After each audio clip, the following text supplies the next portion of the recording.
दोस्तों बहुत बहुत स्वागत करता हूं आप सभी का। Justice delayed is justice denied. देर से मिला हुआ इंसाफ इंसाफ नहीं होता है। आखिरकार सुप्रीम कोर्ट ने एक ऐसा फैसला सुनाया जिसके बाद पूरे देश की उम्मीदें सुप्रीम कोर्ट से बढ़ गई हैं। आज सुप्रीम कोर्ट से एक ऐसी खबर निकलकर सामने आई है जिसके बाद पूरे देश भर में इसको लेकर चर्चा हो रही है। दोस्तों बहुत बड़ी खबर सुप्रीम कोर्ट से सामने आई है क्योंकि सुप्रीम कोर्ट ने यूएपीए के केस में जमानत की राह खोल दी है। दोस्तों क्या इन चेहरों को आप पहचानते हैं?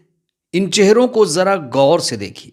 अगर आप इन चेहरों को नहीं पहचानते हैं तो मैं आपको बता दूं, इनके नाम है उमर खालिद, शर्जील इमाम और गुलफिशा फातिमा। ये तीनों, इसके अलावा 3-4 लोग और हैं, लेकिन प्रमुख रूप से ये जो तीनों हैं ये लगातार 5 साल से जमानत के लिए संघर्ष कर रहे थे। जमानत के लिए लगातार संघर्ष कर रहे थे, लेकिन अब इनकी जमानत का रास्ता बिल्कुल साफ हो चुका है। दोस्तों मैं ऐसा क्यों कह रहा हूं, सबसे पहले आप इस हेडलाइन को देखिए। यूएपीए मामले में सुप्रीम कोर्ट ने दी जमानत क्योंकि पुलिस ने एक बड़ी गलती कर दी। यही वो हेडलाइन है जिसके बाद कहा जा रहा है कि उमर खालिद, गुलफिशा फातिमा, शर्जील इमाम समेत तमाम जो अन्य आरोपी हैं जिन पर यूएपीए का केस लगा हुआ है, इन लोगों पर दंगा भड़काने का आरोप लगा है, लेकिन अब इनकी जमानत की राह खुल गई है।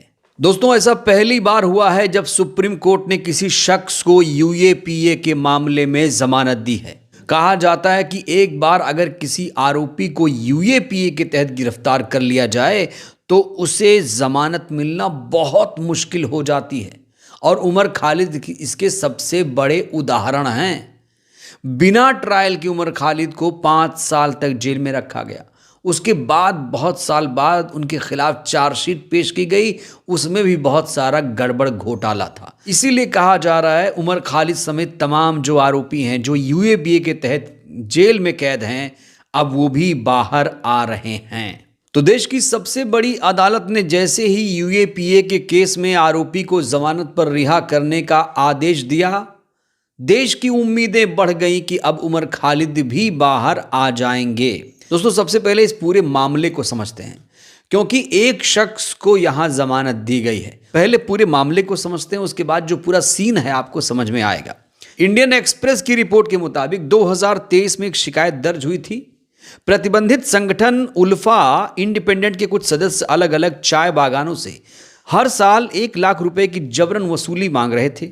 इसी मामले में 23 जुलाई 2023 को असम राइफल्स ने कथित तौर पर एक आरोपी को करीब 3.25 लाख रुपए की वसूली करते हुए पकड़ा।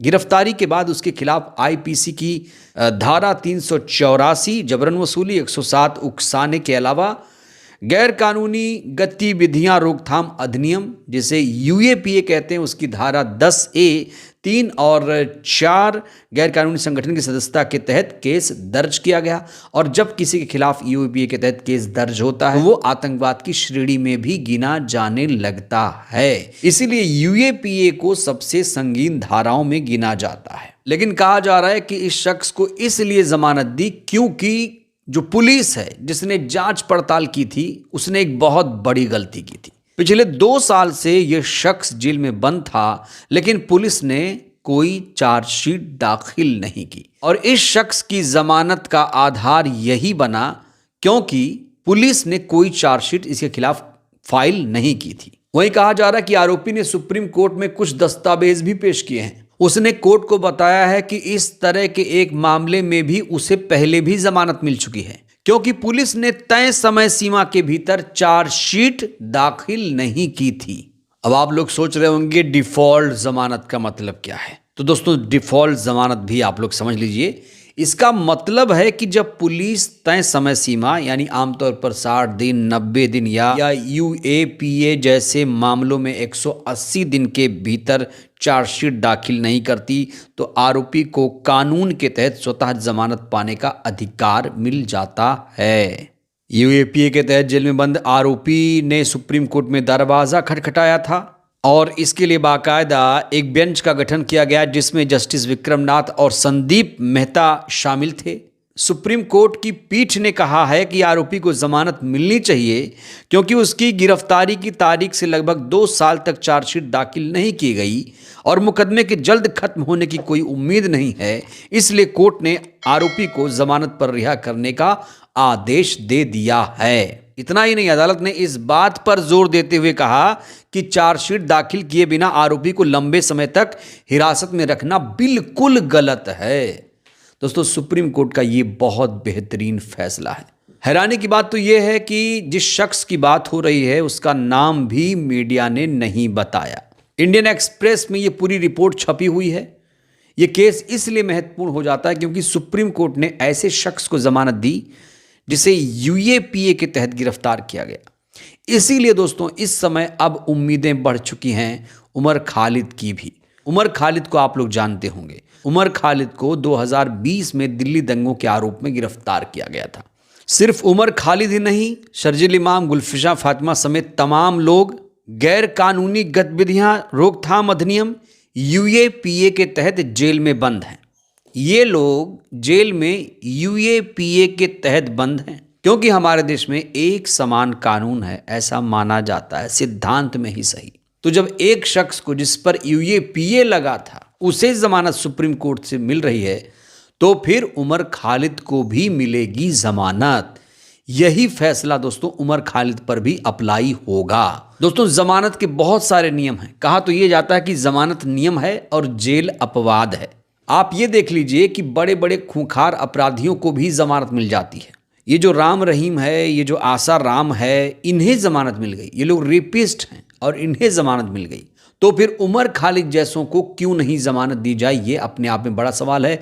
और दोस्तों, बड़ी बात यह है, अच्छी बात यह है कि उमर खालिद मामले में लगातार सुप्रीम कोर्ट में सुनवाई हो रही है। उमर खालिद, शर्जील इमाम, गुलफिशा फातिमा के वकील लगातार जिरह कर रहे हैं, जबरदस्त दलीलें भी दे रहे हैं। इस बार भी सुप्रीम कोर्ट में जब सुनवाई हुई तो बचाव पक्ष ने दलील दी कि ट्रायल में देरी के आधार पर जमानत मिलनी चाहिए।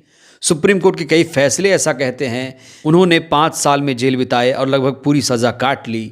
इसमें कहा गया है कि करीब 3000 पेज की बड़ी चार्जशीट में कहीं भी ये नहीं लिखा है कि आरोपी ने सरकार बदलने की कोशिश की, ये नाम खराब करने की कोशिश की। इससे पता चलता है कि प्रोसिक्यूशन का मकसद आरोपी को किसी भी तरह जेल में रखना है। तो जो डिफेंस लॉयर हैं वो लगातार कह रहे हैं कि इन्हें बेवजह जेल में रखा गया, इनका कोई भी कसूर नहीं है। लेकिन जो प्रोसिक्यूशन है वो चाहता है कि ये लोग जेल में ही रहें। लेकिन कब तक जेल में रहेंगे, कोई तो समय सीमा रखनी पड़ेगी। सुप्रीम कोर्ट इस पर सुनवाई कर रहा है। उम्मीदें दोस्तों बढ़ी हैं क्योंकि एक शख्स को जमानत मिली है। इसी आधार पर अब कहा जा रहा है उमर खालिद समेत तमाम लोगों को जल्द ही जमानत मिल जाएगी क्योंकि सुप्रीम कोर्ट का हर एक फैसला नज़ीर होता है। उसी फैसले के आधार पर अब आगे जिरह भी होगी।